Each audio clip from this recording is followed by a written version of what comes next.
Madaling araw ay nagising ako dahil nag-usap kami ng aking bayaw na pupunta kami sa ilog. Kaya bago ko siya gisingin ay nagtimpla muna ako ng kape. Ang sarap kasi magkape lalo na ngayon na ang lamig ng panahon. Lagi kasing naulan dito kaya naisipan namin na subukan ngayong madaling araw. Pagkatapos ko magtimpla ay ginising ko na ang aking bayaw. Kape muna tayo bago nyo kami samahan sa pupuntahan namin. Sana swertein tayo sa lakad na ito. Pagkatapos naming magkape ay ito na, babiyahin na tayo. Maayong buntag na tuntanan mga idol, no? For today's video ay babiyahin na naman tayo. Pupunta na naman tayo sa ilog, magbaka sakali, baka makatsamba tayo. Kasama ko pala ang aking bayaw sa lakad na ito. Kaya shout out sa iyo bayaw, napakasipag mo, pareho tayo.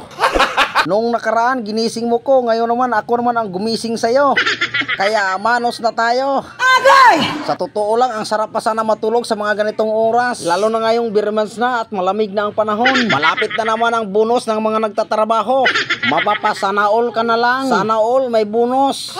At ngayon ay nakarating na nga kami sa ilog. At bago tayo lumusong ay mag-sit up muna tayo. Bali ang plano namin titirahin ngayon ay itong waig. Ito kasi ang akyata ng mga dambuhalang isda. Sana may tubig pa at hindi pa nag-shutdown. Pagkatapos naming mag-sit up ay bumaba na kami agad. At ito ang bumungad sa amin. Halos wala ng tubig na umaagos. Nag-shutdown na siguro ang irigisyon. Kaya ang ginawa namin ay pumunta kami doon sa gilid ng ilog para makahuli kami ng mauwi namin. At nang makakuha na kami ng kunti ay uuwi na kami. At ito yung huli namin. Kahit papano ay may huli pa rin tayo. At makalibre na naman tayo ng ulam. At bago ko tapusin ang bidyong ito, maraming salamat sa lahat ng sumuporta sa aking mga video. Mabuhay kayo hanggang gusto nyo.